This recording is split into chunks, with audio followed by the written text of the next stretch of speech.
في فقرتنا من الناس. غادة، بالأمس أبكتنا قصة الصغيرة زينب بالمغرب، يعني ماذا لديك اليوم؟ اليوم إمام عبد الصمد سننتقل إلى أربيل لنروي قصة 20 عاما من الضياع. ما أقدر يا أخي، عزيز علي حيل.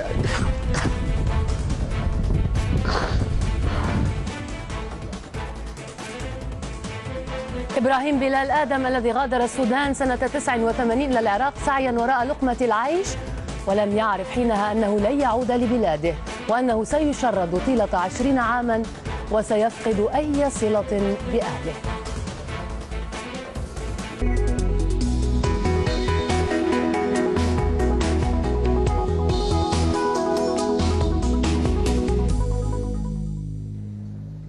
مشاهدينا، مرحبا بكم مع حلقة جديدة من برنامجنا من الناس.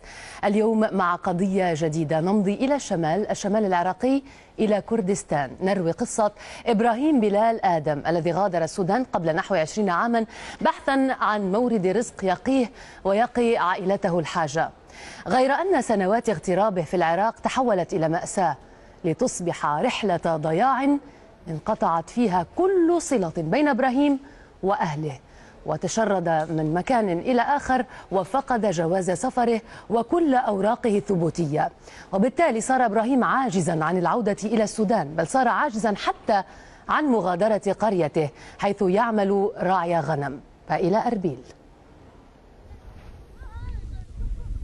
أمي الله يسلمك يا يما، الله يسلمك. أمي الله يسلمك يا يما، الله يسلمك. أمي يا دار السلام، الله يسلمك. حبي ليك من جور الزمان، الله يسلمك. والله قصة الحقيقية، أنا جيت للعراق على مود عيشة والخبزة بس، والقى لي في السن أرسلهم لأولادي، فما حصلت كل شيء. اللي حصله كله حتى ما يقدر يوصلني لأي مكان إن كان. يعني اشتغلت مع ناس حتى ياكلوني في حقي 20 سنة هنا، من 89 هنا اشتغلت سائق. اتحركت أول حاجة داخل بغداد 3 سنين، من بغداد رجعت الرمادي اشتغلت هم 2 3 سنين، ومن الرمادي هم رجعت غادي على الرتبة، قالوا اكو شغل زين وما زين، مشينا على الرتبة ومشينا على عصيبة، واخر ما فيها مشينا على راوة، ومشينا اشتغلنا في تكريت، ومشيت الجنوب، بس في الجنوب هناك ما اشتغلت. وصلت لكردستان العراق مع عرب، كنا على الجزيرة، ومن الجزيرة عبرنا جينا هنا. فلما جينا هنا اختلفت وياهم 9 شهور وياهم، اختلفت وياهم، بطلت من عتب، حتى كان حسابي باقي حسابي 1,000,000 وربع، ما عرفت طلعت لي 750 منهم، قال لي هذا حسابك ما عندك بعد. ومن واسطة الكردي ناظم باسو حتى ادوني حساب، لو ما توصل لي هذا الاخ ما يديني حسابي حتى. هذا الشيبات هذه كلهم قاموا على فراق اولادي، كلهم قاموا على موت فراق اولادي، وشايل هم، وما تلقاني دائما ما فرحان بكل شيء. كل شيء انا ما فرحنا، حتى لو جبت لي شنو ما فرح الا شوف. والله انا ما في طريقه تخليني اطلع من هنا، من الجريه هذه، على مود امشي اكوز منظمه في عكرة، او اكوز منظمه في اربيل، او اكوز منظمه في دوق، او اكوز منظمه في اي ولايه كانت من كردستان. ما في طريقه اطلع، لانه جواز مجدد وقامه ما عندي، وشو نمشي. نتمنى اهل الخير يعني يسهلون الطريق الواحد يروح. اهل الخير، يعني نقول اهل الخير، اهل الحكومه، المراسلين، اهل الجزيره، المهم حقوق الانسان. لو اكو هسه لما خابرته اتصلت معهم في رمضان، وجاي من رمضان 2009، قال لي يا اخو امك توفت من زمان، توفت بس ما اقدر لا.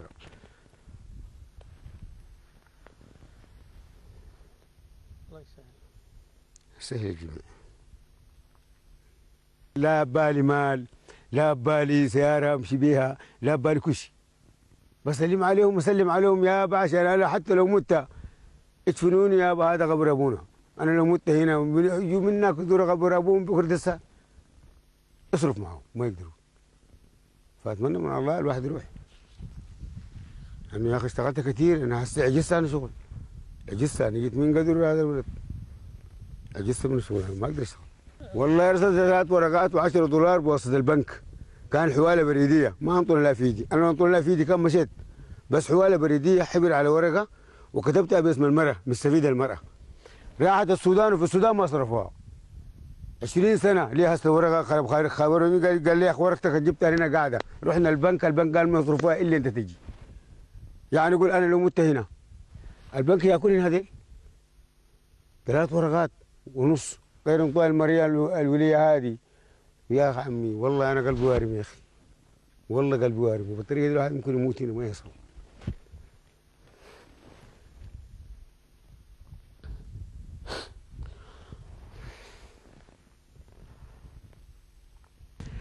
أمي يا دار السلام الله يسلمك، حبي ليك من جور الزمان، الله يسلمك يا مرضعاني بالطيبة والصبر الجميل. يا أخي ما أقدر أبكي، ما أقدر، ما أقدر يا أخي، أمي عزيزة عزيزة علي حيل يعني.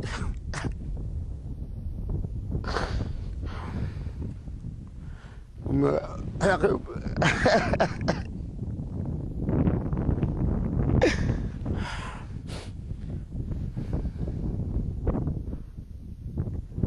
يا اخي امي غالية علي، انا ما اقدر اغني عليها يا اخي، غالية علي حيل يعني، انا احب امي اكثر من ابوي حتى.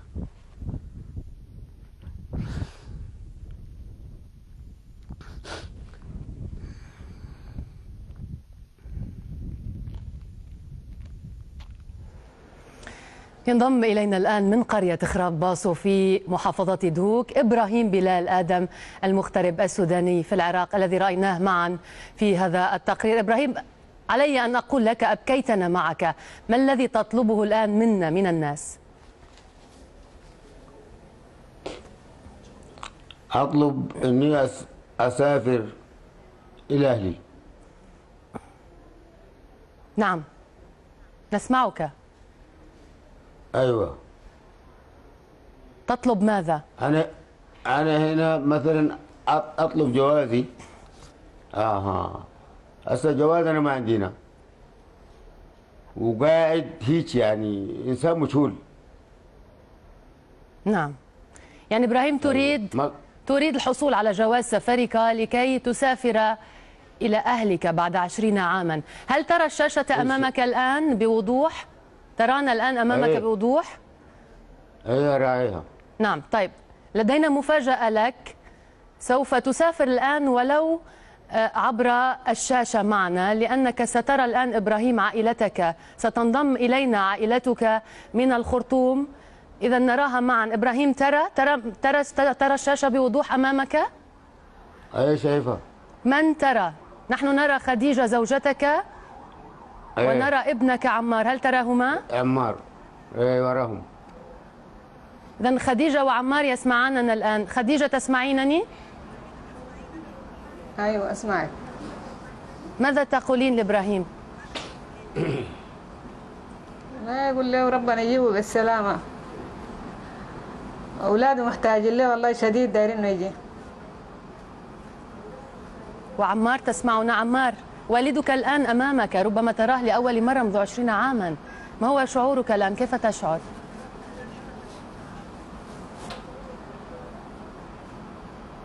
عمار؟ الو. ايوه.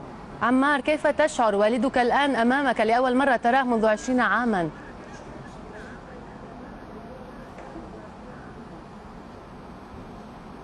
نعم. عمار لا يسمعني. سأنتقل إلى إبراهيم الوالد. إبراهيم، كما ذكرت لي ترى الشاشة أمامك، أنت ترى زوجتك وابنك لأول مرة منذ 20 عاما، كيف تشعر؟ أيوة. كيف تشعر؟ قل لي ماذا تشعر؟ والله أشعر بحزن وأشعر بمآسي يعني رهيبة. لكن على الأقل ألا تشعر بفرح اللقاء ولو عبر الشاشة؟ والله أشعر بفرح اللقاء، وإنما يعني المفروض الواحد يصلهم بأي صورة كانت. إن شاء الله تصل إليهم شخصيا وجها لوجه، ولكن الآن طالما هذا هو المتاح، ما الذي تريد أن تقوله لخديجة ولعمار أمامك الآن؟ هما يسمعانك. والله أقول لهم يعني الحمد لله أنا بخير، مطامهم بخير، وإن شاء الله نجتمع يعني، بس الواحد ما بإيده ما بيده حيلة. هل تشعر بأن عمار كبر كثيرا بحيث لم تعد ربما تستطيع التعرف عليه؟ كيف ترى عمار الآن بعد 20 عاما؟ أنت غادرته وكان طفلا. والله كان طفل، كان عمره 4 سنين 5 سنين ما أكثر. الآن أصبح شابا أمامك، كأب ماذا تقول له؟ عمار كيف حالك أنت؟ كيف الحال؟ الحمد لله بخير.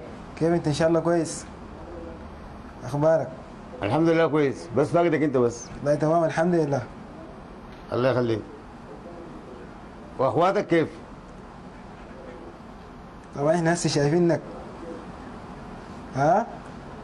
الحمد لله أنا هم شايفك. طبعا فرحنا شديد. والله أنا محتاج لكم حيل حيل يعني. والله يا كريم.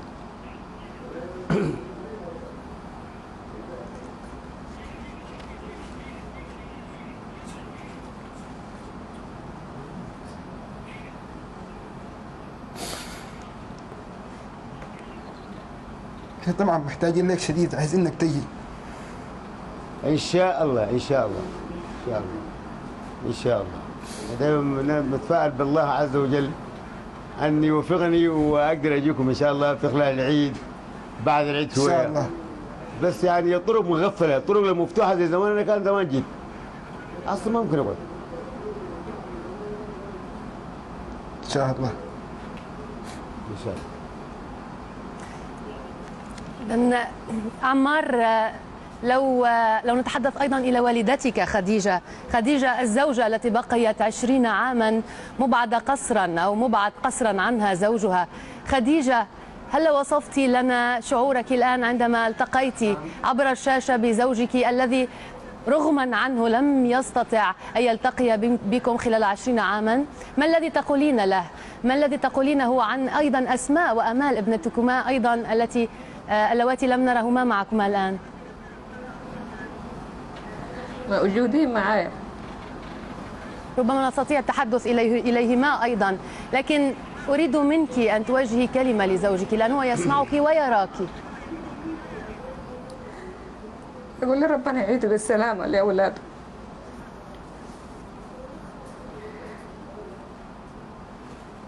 هل يمكن أن نتحدث أيضا إلى أسماء وأمال سيدة خديجة؟ ممكن يعني يمكن أن يراهما أيضا إبراهيم طالما الآن الفرصة متاحة وهو لم يرهما منذ 20 عاما. موجودين. طيب خديجة، لو تقولين لإبراهيم، لو تطمئنينه أكثر إلى أحوالك، إلى أحوال العائلة، ما الذي فعلته أمال كل هذه المدة؟ أسماء يعني كانت أسماء تقول في التقرير إنها في تقرير سنراه بعد قليل إنها دخلت إلى الجامعة. أي جامعة؟ ماذا درست؟ لو تطمئنين إبراهيم. دخلت جامعة أمدرمان الإسلامية. أسماء وأمال؟ هندسة حاسوب. نعم.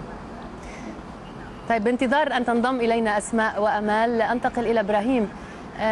إبراهيم، أنت بحاجة إلى جواز سفر. جواز سفرك كما فهمنا ليس ضائعا، إنما منتهية مدته، وحيث تعيش ليست هناك ممثلية للسودان. هل حاولت اللجوء إلى أحد آخر غير ممثلين عن بلادك طالما هم غير موجودين في العراق؟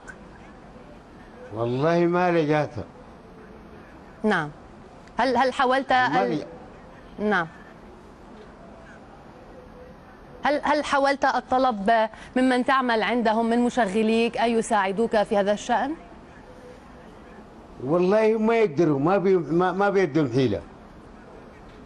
لماذا يعني؟ لماذا لا يمكن أن يلجأوا إلى الوزارة، وزارة الخارجية، إلى أي طريقة ممكنة يتواصلون فيها مع بلادك عبر ربما سفارة عربية أخرى؟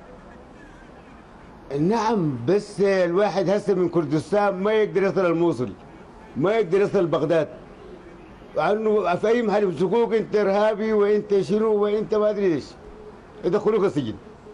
من يكفلك، منو يقوم بمشكلتك؟ ما فيش حد. لكن إبراهيم خلال 20 عاما يعني ربما الآن الوضع صعب في التنقل بين أربيل ودهوك ومناطق أخرى، لكن قبل هذه الحرب الأخيرة ألم يكن بالإمكان التنقل والسؤال عن هذا الموضوع؟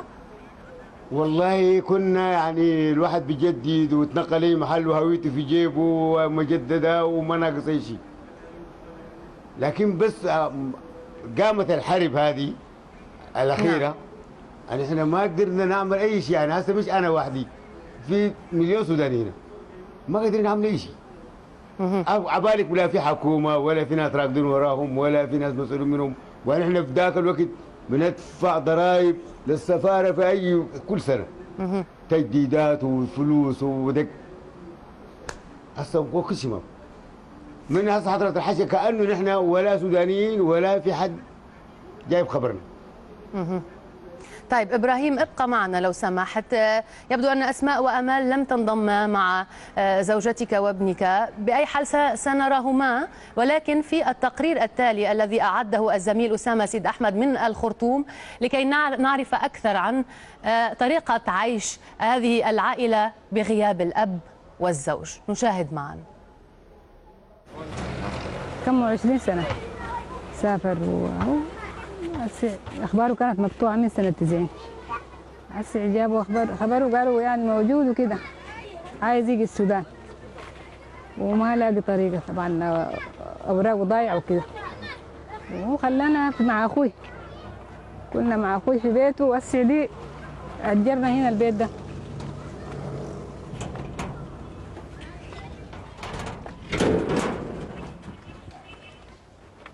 أجرنا البيت ده ساكنين فوق.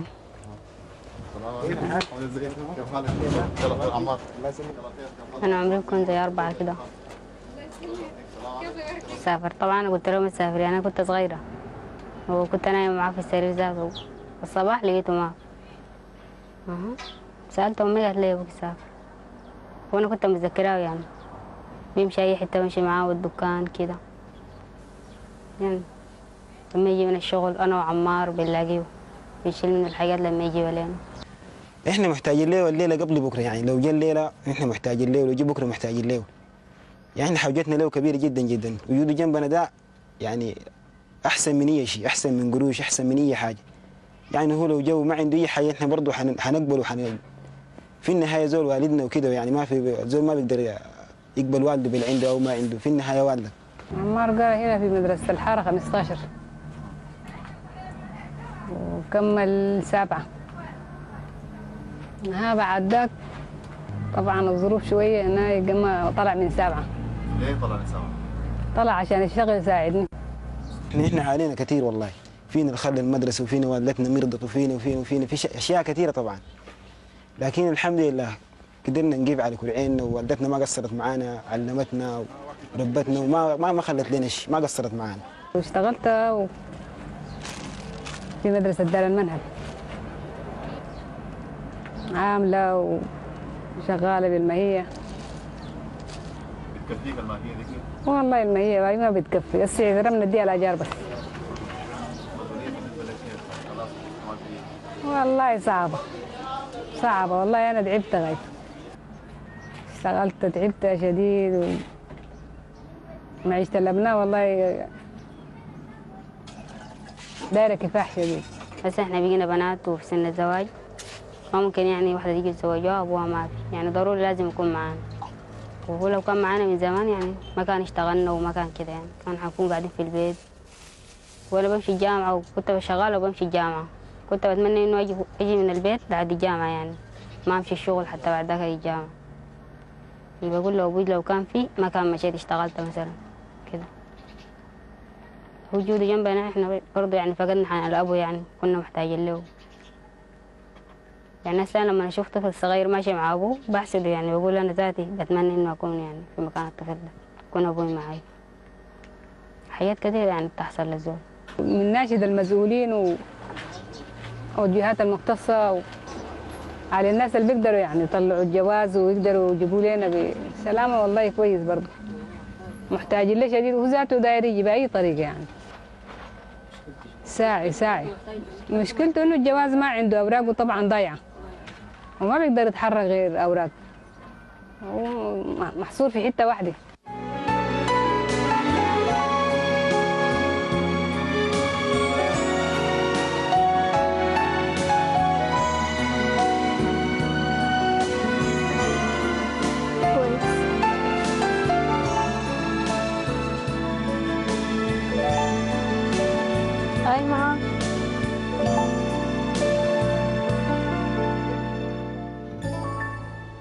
إذا رأينا أمال وأسماء ابنتا إبراهيم المغترب السوداني في العراق، وكنا قد تحدثنا أيضا مع خديجة وعمار، خديجة زوجته وعمار هو ابنه.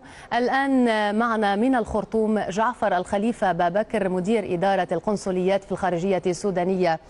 سيد جعفر، ربما شاهدت معنا التقريرين، تقرير إبراهيم وتقرير عائلته التي تعيش بهذه الظروف لأن الأب والزوج غائب عنهم. هل لديك أي حل لإبراهيم ولعائلته؟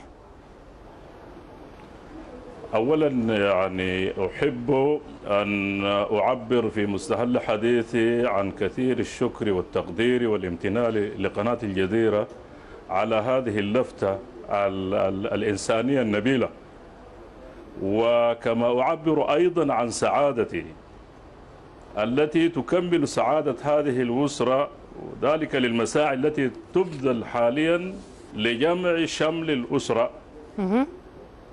ونحن سعداء يعني بكل المقاييس. طيب. يعني سعداء. دعنا نسعد أكثر عمليا سيد جعفر، دعنا نسعد أكثر، ويسعد معنا مشاهدونا بأن تعيدنا الآن وتؤكد لنا بأن إبراهيم سيلتقي بعائلته في الخرطوم كما يحلم. متى وأين وكيف؟ ما الذي فعلته عمليا؟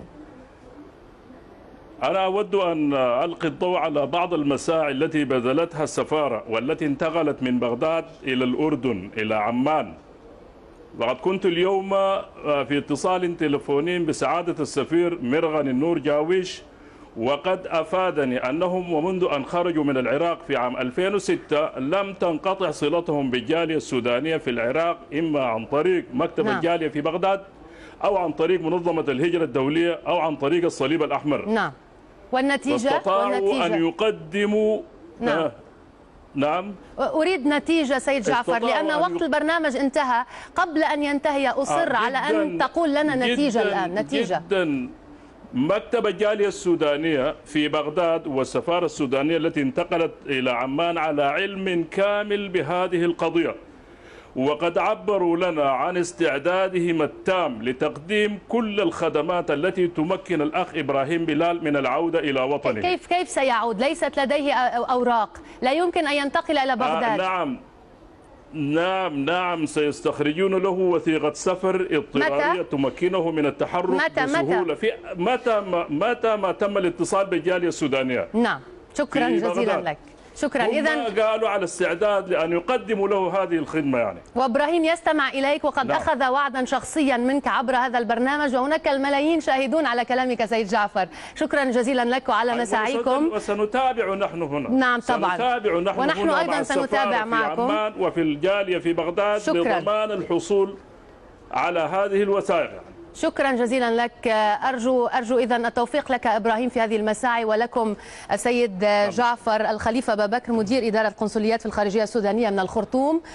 إبراهيم، يبقى لي أن أشكرك جزيل الشكر لأنك شاركتنا بقصتك ومعاناتك من دهوك. شكرا جزيلا لك. أرجو أن نلتقي بك أيضا في الخرطوم قريبا جدا. في النهاية مشاهدينا، نتمنى أن نكون الآن قد شهدنا نهاية لمأساة دامت نحو 20 عاما. هذه كانت إحدى قصص الناس التي قد نعترضها كل يوم. أمس كان موعدنا مع قصة الطفلة المغربية زينب التي تعرضت لعمليات تعذيب من مشغليها، وقد تلقينا اتصالات من العديد ممن تعاطفوا مع زينب ويرغبون في مد يد المساعدة إليها.